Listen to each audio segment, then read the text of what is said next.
Hello friends, welcome to my channel. இன்றைக்கி நம்ம mutton chilli தாங்க பார்க்க போகிறோம். நம்ம அடிக்கடி சிக்கன் சில்லியே செஞ்சிட்ருக்கோம். இன்றைக்கி மட்டன் சில்லி எப்படி செய்யுதுன்னு பார்க்கலாம். வாங்க வீடியோக்குள்ளே போகலாம்.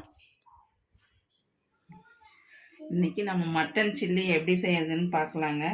சிக்கன் சில்லியே சாப்பிட்டு சாப்பிட்டு எல்லாத்துக்கும் போர் அடிச்சிருக்கோம்னா, அதனால் இன்றைக்கி நம்ம மட்டன் சில்லி எப்படி செய்யுதுன்னு பார்க்கலாம். ஃபஸ்ட்டு ஒரு 1/2 கிலோ மட்டனை வேக வச்சு எடுத்துடலாங்க.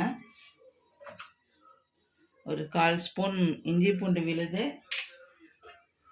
ஒரு 1/2 ஸ்பூன் உப்பு,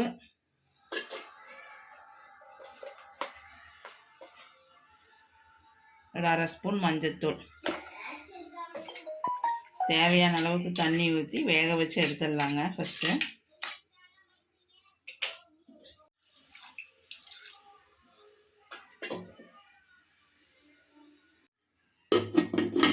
ஒரு 3/4 பதத்துக்கு வேக வச்சு எடுத்துடலாங்க.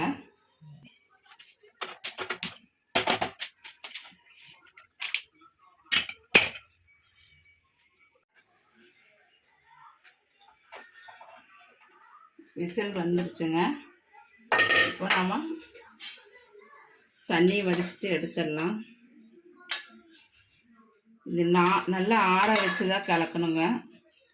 சூட்டோட பொடியெல்லாம் போட்டு கலக்கக்கூடாது. இந்த தண்ணியை நம்ம மட்டன் குழம்புக்கு ஊற்றிக்கலாம். இல்லைன்னா நம்ம ஒரு பெப்பர் தூள் மிளகாத்தூள்லாம் போட்டு சூப்பு மாதிரி குடிச்சிக்கலாம். இந்த தண்ணியை நம்ம வேஸ்ட்டு பண்ண வேண்டாம்.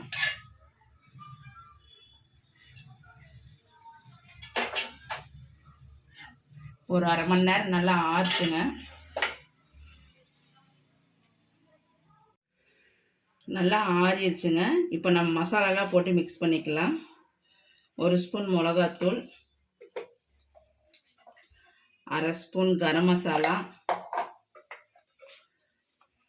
1/4 ஸ்பூன் மஞ்சள்தூள் போட்டுக்கலாங்க. ஏற்கனவே நம்ம மஞ்சள்தூள் போட்டு தான் வேக வச்சுருக்கோம்.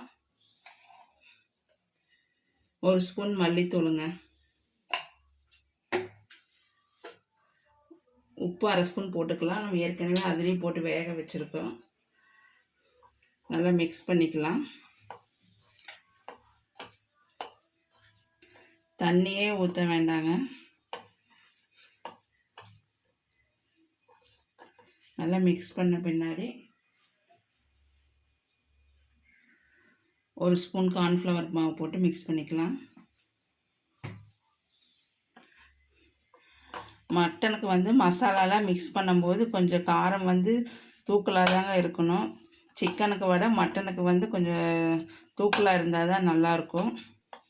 நம்ம சிக்கனுக்கு ஒரு 1/2 ஸ்பூன் போடுறோம்னா நம்ம மட்டனுக்கு 1 ஸ்பூன் போடுற மாதிரி இருக்கணும். அப்போ தான் மசாலாலாம் நல்லா பிடிக்கும், கொஞ்சம் காரமாகவும் இருக்கும்.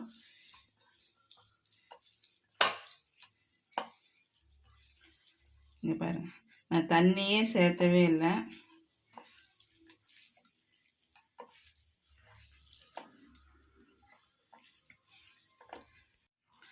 மட்டன் நல்லா ஊறிடுச்சுங்க. நல்லா எண்ணெய் காஞ்சோடனே நம்ம பொரிச்சு எடுத்துடலாம்.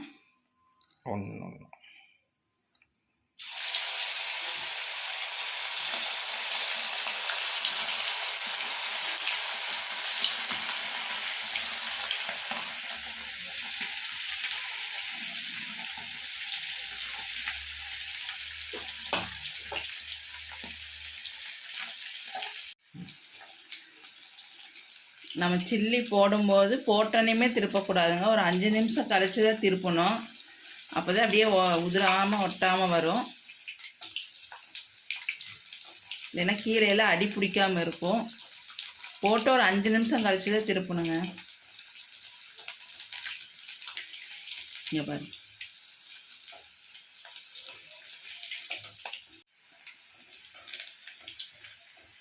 நம்ம மட்டன் போட்டு கொஞ்சம் அரை வேக்காடு ஆகும்போது கொஞ்சம் கருவேப்பிலையும் போட்டுடலாங்க. அப்போ தான் நல்லா மொறுமொறுப்பாக சூப்பராக இருக்கும்.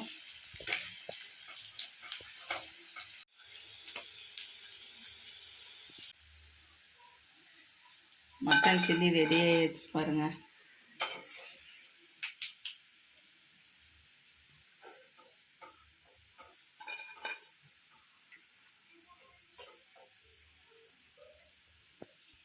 மட்டன் சில்லி சூப்பராக ரெடி ஆயிடுச்சுங்க. நீங்களும் ட்ரை பண்ணி பாருங்கள். ட்ரை பண்ணி பார்த்துட்டு மறக்காமல் கமெண்ட் பண்ணுங்கள். இந்த வீடியோ பிடிச்சிருந்தா லைக் பண்ணுங்கள், ஷேர் பண்ணுங்கள், சப்ஸ்கிரைப் பண்ணுங்கள். தேங்க்ஸ் ஃபார் வாட்சிங்.